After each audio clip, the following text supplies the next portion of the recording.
はい、PS5 コントロールの28枠目収集物マルチメディアのインタビューとダーリング博士の発表が終わった後ですね、残りの部分を再生していきたいと思います。1、2、3、4、5、5枠ありますね。いきましょう。待って、合ってるか、合ってんな。はい。 Altered item number 52AE analysis session 2.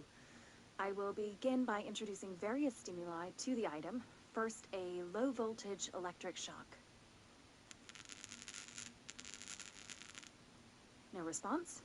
Next, I will introduce heat via a standard Bunsen burner.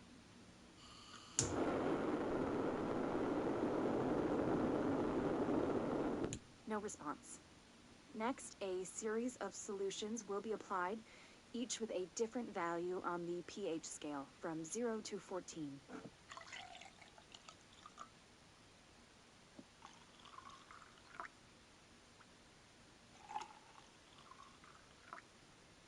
No response to any value. Next, I will attempt to communicate. Can you understand me? Can you understand my words? Quack if you can understand my words. No response. This concludes session 2. We'll need time to prepare further tests. Reminder: this week, any documents that suddenly appear pink, light red, or any shade in between must be incinerated immediately. Failure to do so will result in termination and possible bodily harm. Thank you for your attention.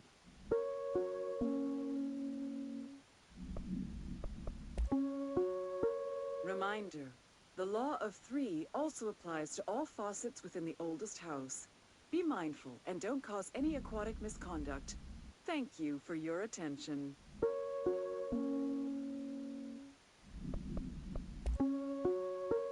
Reminder: if you experience an unanticipated building shift, follow these simple steps.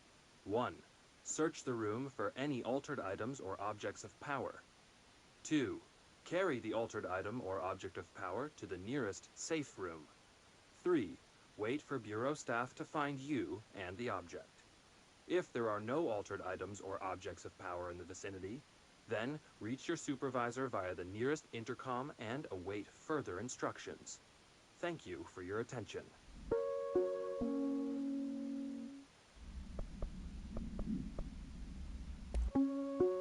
Reminder: the Bureau does not have windows. If you notice a window, immediately close your eyes and make your way to the nearest safe room. You are permitted to fashion a blindfold from an article of clothing. Any resulting lapse in dress code will be excused. Thank you for your attention.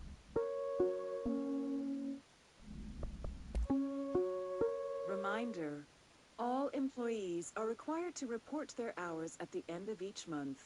The Federal Bureau of Control maintains that time is not subjective, and hours passed on alternative planes cannot be claimed. Astral dives do not accumulate overtime compensation. Thank you for your attention. Please state your name for the record. Paul Warren, astronaut, first class. And you are aware that exposure to the astral plane can result in death, disability, personal injury, corporeal untangling, cognitive collapse, loss of ego, and partial to full dementia? Yeah. I am. And you acknowledge that your use of the astral conduit, aka the X-ray light box, is purely voluntary? Yes, I do. Perfect. Your suit is good? Yeah. Okay, you're all set. Open the door for Mr. Warren, please. This is Lynn Salvador, head of Bureau Security. I'm making a formal security order due to the incident in April, case number 21HQ593. Improper use of the jukebox altered item led to 2 fatalities. We believe a pair of agents used the jukebox to travel to the quarry threshold and engage in inappropriate workplace behavior. An expedition team found them decomposing at the formation's base a week later. At least we found out the jukebox doesn't bring corpses back when the song ends. I'm having the jukebox placed in a secure location in the executive sector. It should never have been accessible to low clearance staff in the first place. The new location's security and proximity to a high-traffic area will prevent misuse, while still allowing for expedition teams to access it when required. See me for any further details. All right, take this down. The situation in Cuba has been evaluated by the relevant authorities. The mysterious illness affecting the staff at the U.S. Embassy in Havana was caused by sonic weaponry in the hands of a foreign power. Numerous personnel have damage to the inner ear, but most are expected to make a full recovery. Of course, the event also damaged their cellular walls, but we can't blame that on some stupid noise gun. Thank God no local doctors examined them first. Honestly, what are the odds an altered item would show up inside a U.S. embassy? Talk about good luck, huh? So much easier to... Hey, are you still recording this? These are the notes of Dr. Emil Hartman. I am continuing my work, alone again, since certain parties were too blind to recognize a golden opportunity. Despite my generous offers, the conversations came to naught. Some people simply do not value collaboration as I do. Though I believe now that it was for the best. The sort of bold, pioneering work that I am undertaking cannot thrive under the shackles of bureaucracy and regulation. I have a history of seeking such partnerships. There was a time when I had hoped Alan Wake and I could collaborate. Together we could have produced art such that the world has never seen. But Wake was stubborn, egotistical. Writers usually are. Disappointing nonetheless. But now, like Tom before him, Wake has disappeared into Cauldron Lake. And this is where my work turns hypothetical. Since he was lost to the lake, Thomas Zane has been observed by various townspeople. This indicates to me that the individuals within the lake are not entirely gone. I anticipate Wake will similarly return one day. While I may harbor some resentment for the man, his raw talent and determination are undeniable. From this, I have concluded that the lake and the dark place within it are not as removed from this world as I previously thought. Given my acute awareness of what awaits within, my meticulous preparations, and my considerable education, I believe myself much more prepared than either Tom or Wake. I should be able to cross into that dark realm with the chance to return as they have. All that remains is the dive itself. It frightens me, I admit, but such is the burden of the truth seeker. I will take my plunge into the dark tomorrow, with only the light of knowledge to guide me. It is time for a breakthrough, until I return. My understanding of the darkness is fragmented, incomplete. This abyss, this void, it very much does not wish to be understood. If light symbolizes knowledge, then it stands to reason that darkness would equate to ignorance. By its very nature, it abhors comprehension. Of course, my own nature drives me to comprehend all. We are opposing forces, destined to collide. And given this conflict of natures, we know that the light of truth will burn away the darkness, both figuratively and literally. Any significant light source can be used as protection, even weaponry against this metaphysical gloom. And then there are the artists. I know for a fact that Tom, Wake, the Anderson brothers, and Lane all had some involvement with the darkness. The question is whether their uncanny ability to affect reality through their art beckons the darkness, or did their work perhaps even create it? With Wake now secure in my lodge, I expect I shall grow closer to learning the answers to these questions. Assuming he cooperates, which is proving quite the challenge. Well, perseverance is the foundation of knowledge. Speaking of, I must be off on my rounds. Agent Fisher, day 6 inside the motel. Utilized surveillance methods are as follows. Fiber optic cameras slid under the individual room doors. Motion detectors in the lobby area. Tripwire, triggering a flash camera across the main entrance. Even fingerprint powder on the front desk. Results are varying at best. But mostly just inconclusive and unusable. The footage is corrupted. Sometimes even the equipment is damaged. I don't know how, exactly. I think this place is making fun of me. That's the only explanation. I can hear them laughing and screaming behind the closed doors. I can hear the call bell go and ding multiple times a day, but when I look, there's no one there. I know I'm supposed to stay out of sight, but I've seen the doors closing just before I can catch even a glimpse of anyone or anything. They're messing with me, whoever they are. I think... Wait, shh. There's something. I gotta get this. Gotta get the cable out. Come on, you fiber optic fuck. Cooperate. Okay, there we go.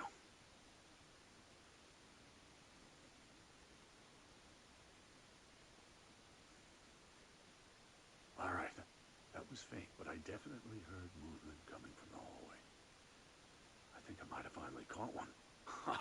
The recording better work this time, or I swear to God I'll... What? Hello? Who's there?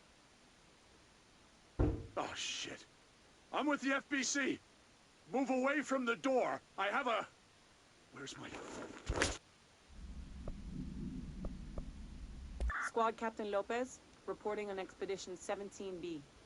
At the formation now, visually, no distinction from the previous visit. The link detectors are still standing. One arch has a light flashing, so we're gonna give the area a once-over. Then we'll head back. Lopez out. My name is Dr. Pierce, lead researcher of the Parakinesiology Department. I believe that I've discovered a Code Omega paranatural entity residing within the Bureau itself, right under our noses.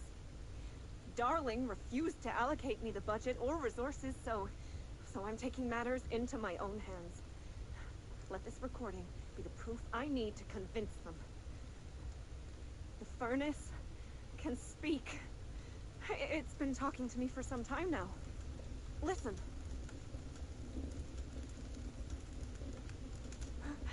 Did you hear that? It's a sentient force capable of communicating. I checked, and there's no record of ever installing this furnace. I believe that... Oh, sorry. What? Yes, I can feed you. What do you eat? I see. I'll try to find some volunteers. Ranger Squad Charlie 7 returned from an expedition into the quarry threshold just after 0500 Zulu. Can you please state your names and describe the purpose of your expedition? Kevin Horowitz. Rupert Wells. Our mission was to map quarry grid coordinates G29. Secondary objective, as always, was to find a route from the threshold entrance and maintenance to the formation. Secondary objective was not a success. What a surprise. And did you encounter any previously unrecorded event or entity while inside the threshold? No, nothing. Do you think we should tell him about the mermaid? Excuse me? Yeah, the mermaid. Horowitz here found this mermaid in the quarry, just sitting on some black rock. She was singing this beautiful song, and he was overcome with desire. Oh, she was so alluring. I'd say she was more enchanting than alluring. Fine, enchanting. Did you tell your CO about this? No. Because it didn't happen. Nothing happened. As usual, the quarry is full of rocks. That's it.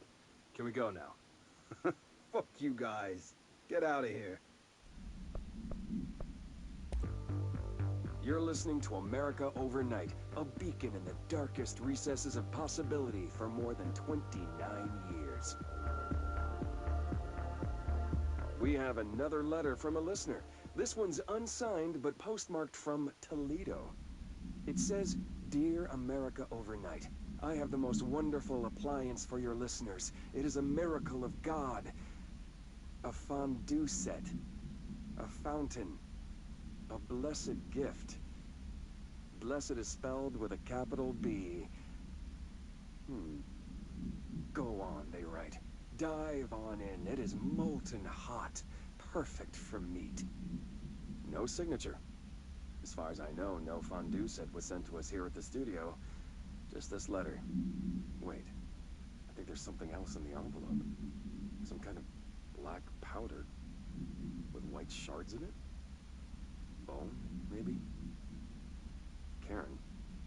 What is this? Karen? We're on the air, Karen. Where are you? What?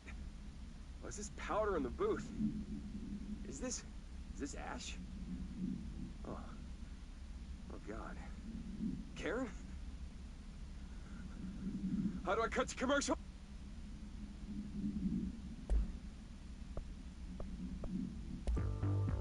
You're listening to America Overnight, celebrating 29 years, shining a light in the shadows.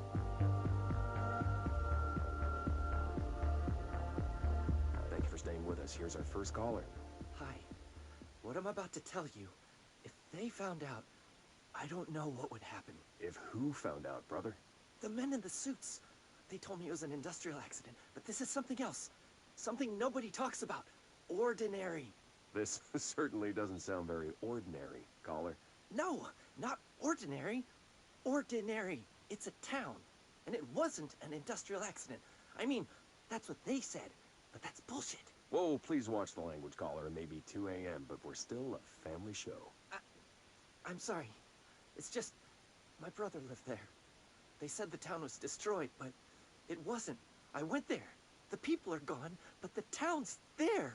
It's still there. So the population of an entire town disappears, yet the town remains. Tell me, was the phrase, "there is no salvation," written anywhere? I'm not sure. The same thing happened in Brazil in 23, a village called Hor Verde.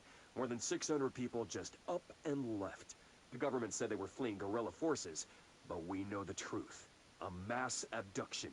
As predicted by my regular guest, Dr. Quincy Reagan. Abduction? You mean aliens? That's bullshit! I know they're lying! Now, I warned you about the language, caller. I'm afraid we're gonna have to cut you off. And good timing, too. It's time for a short break. Hang in there. America Overnight will be right back.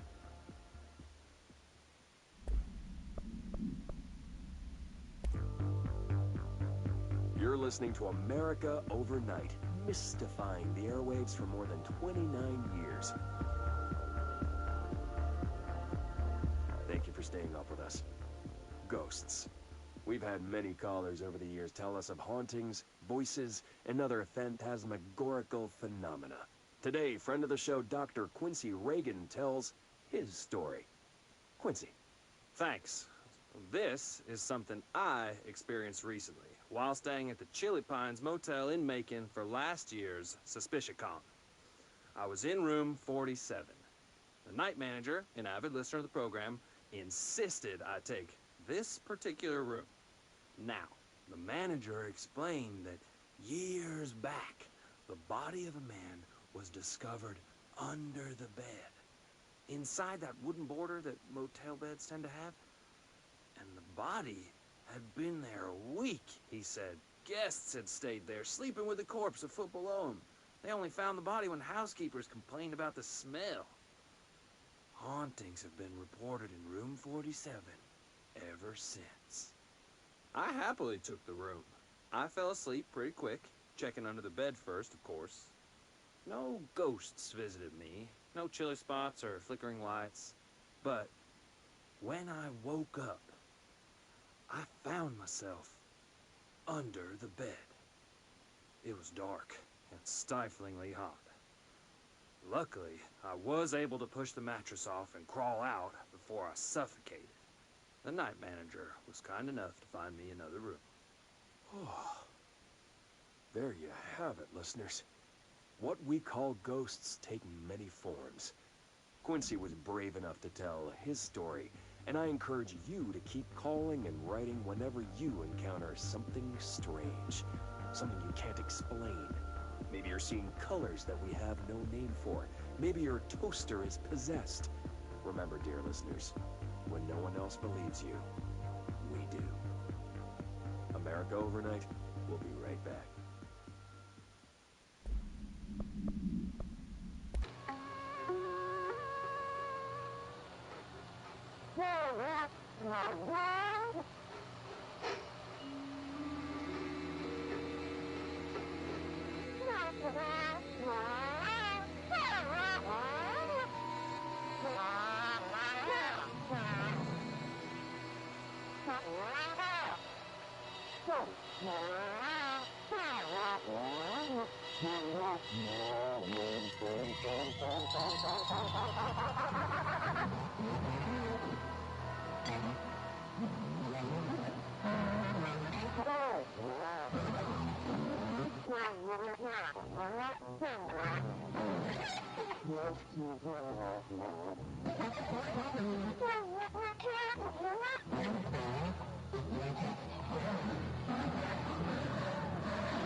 I'm drawing the pyramid. The what? The pyramid.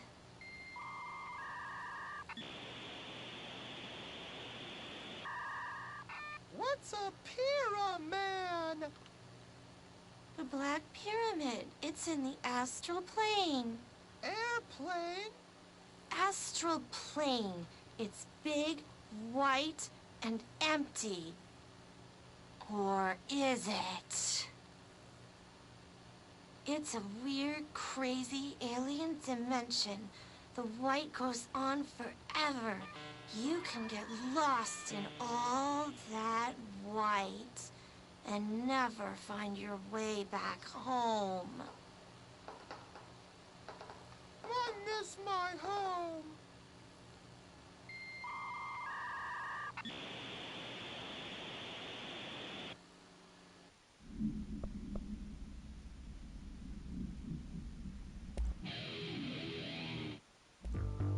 Ranger Squad.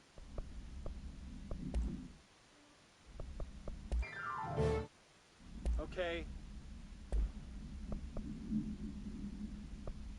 Okay. I'm just going to freestyle a bit.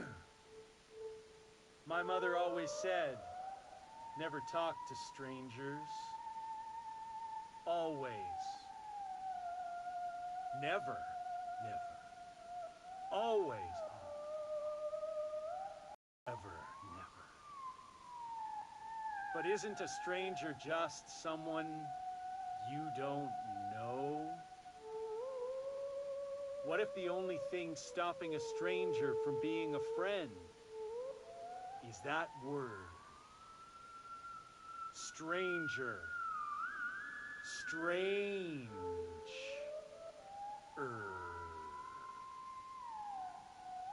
Strange like the noises you hear at night when there is no light and you cannot fight.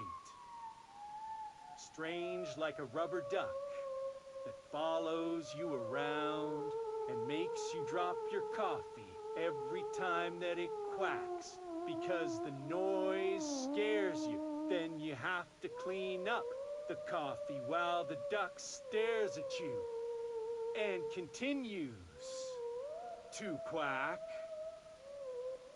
quack, quack, quack.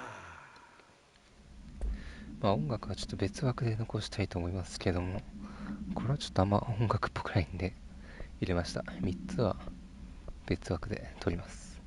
はい、次。 My life's been a strange one. Certainly stranger than I'd like. But this place, it's something else. The floors crawl, the walls slither. It's a shifting pit. On the street, it's just another drab building standing there for anyone to see. But no one does. How do we miss it? Northmore. Acting director Northmore now is on a train from Washington. He'll expect answers, which is why I'm making these tapes. They're evidence that I'm at least trying to understand. Father searched his entire life for something like this, and we find it 1 week after he's buried. He always hated irony. Of course, Father, the great director, Ash, would have been the first man in. And look at me, his bookworm son, the supposed head of research who can't stop his legs from shaking long enough to step over the threshold.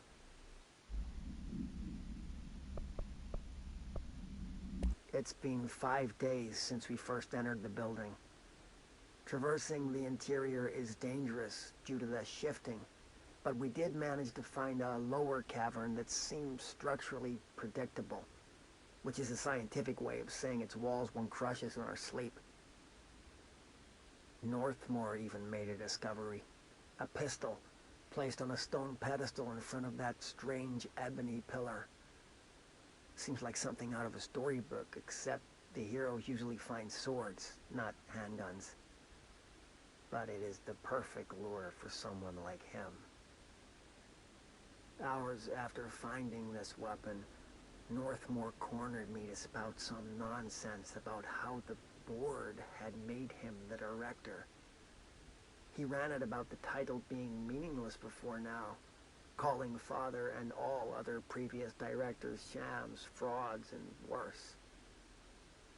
I think this place is worse for Northmore than it is for me. Strangest thing? There was no pedestal in front of that pillar a day ago. This building has swallowed a dozen of my men, and now it's handing out presents? Is it playing some sort of game? If it is, we're most certainly losing. Oh, we don't even know the rules. 28 days now spent inside what we're calling the oldest house. Northmore insists on the name. I'm too tired to ask why. I'm not sleeping well.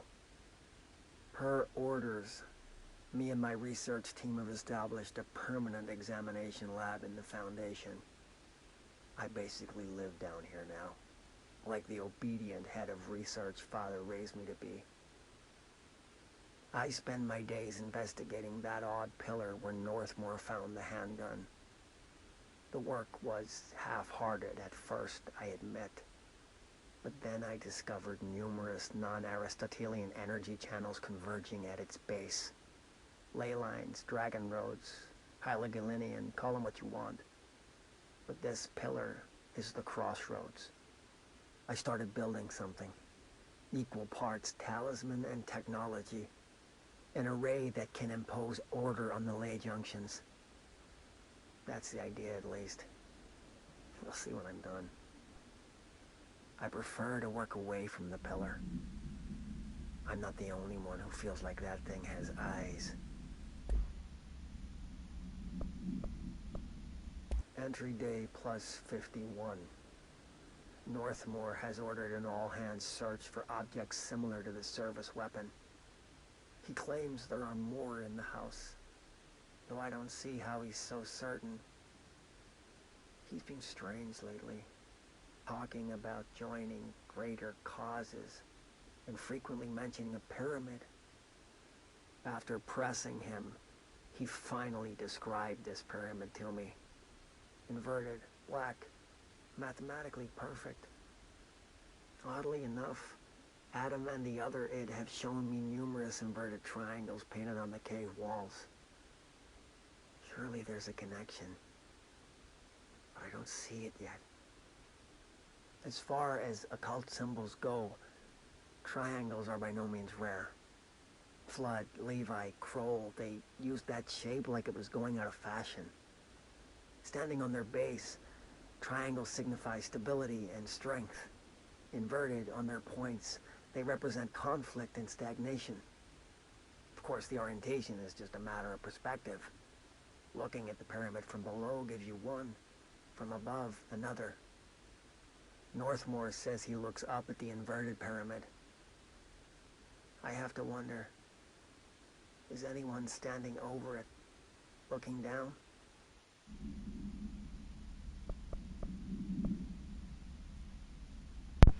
Log 録がありませんね。 Entry day plus 118. I have changed, though it's hard to know how or why. I no longer need tools to detect the house's veins, to hear it breathe. I can feel its blood churning beneath my bare feet. I have added my own illustrations to the walls, trying to solve some mystery that the oldest house whispers to me. I have to avoid the id as I do so. They haunt me. I don't blame them. They're just following the pillar's orders. Even poor Adam doesn't seem to recognize me anymore. I've spent a long time contemplating the etchings of the tree and its roots. Did you know this city used to be a forest? I wonder if our oldest house wore a different face back then, or if it was always here, a 21st century office building since time immemorial. Can a place know the future? Can it change its skin? Can it wander? I always thought the esoteric world was my father's, not mine. But here, in this sacred place, I finally understand his devotion and his awe.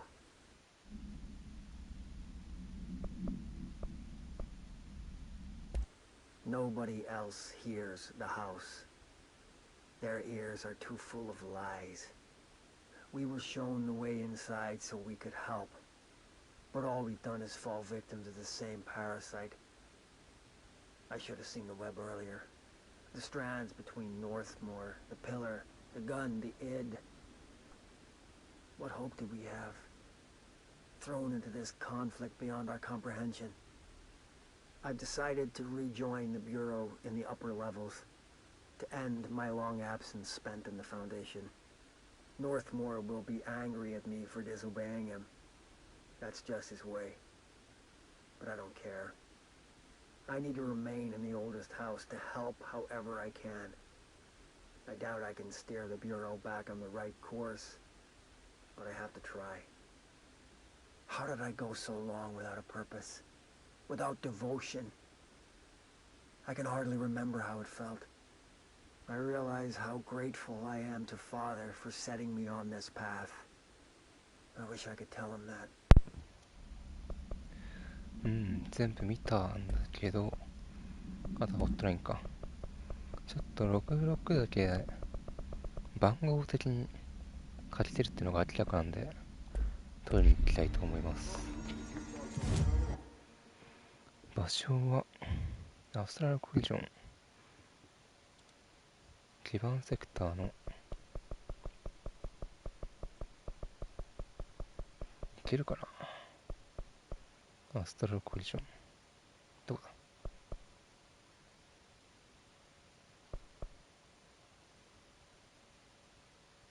どこを指してんだこれ。アストラルタワー PE の PE か、こっちか。近くの一番高い足場の頂上。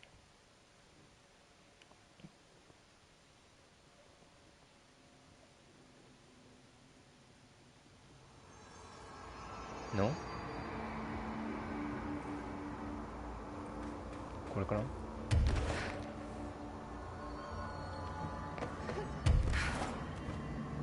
っちか。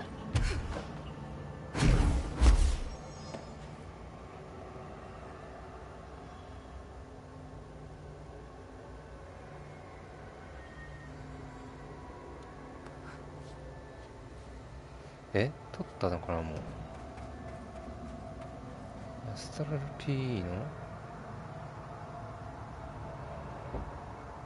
違うか。6コントロールポイントのすぐそばにある。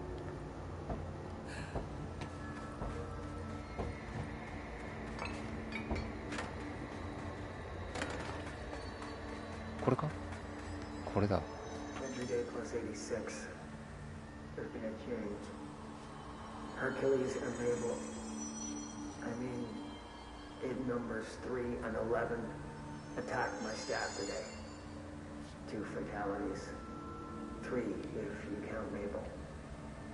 She was always so kind. As a result, we are abandoning the Foundation.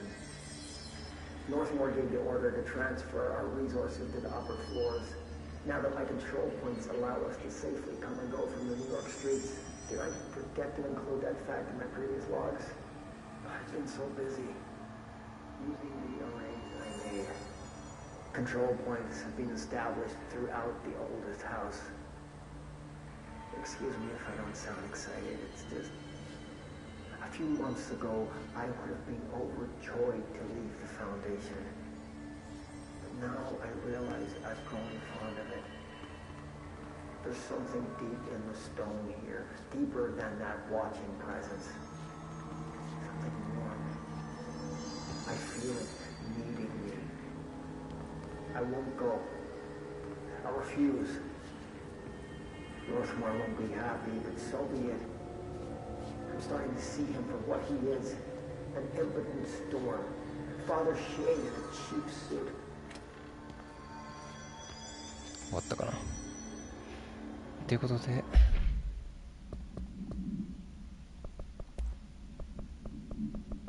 マルチメディアは音楽以外は全て見た形ですね。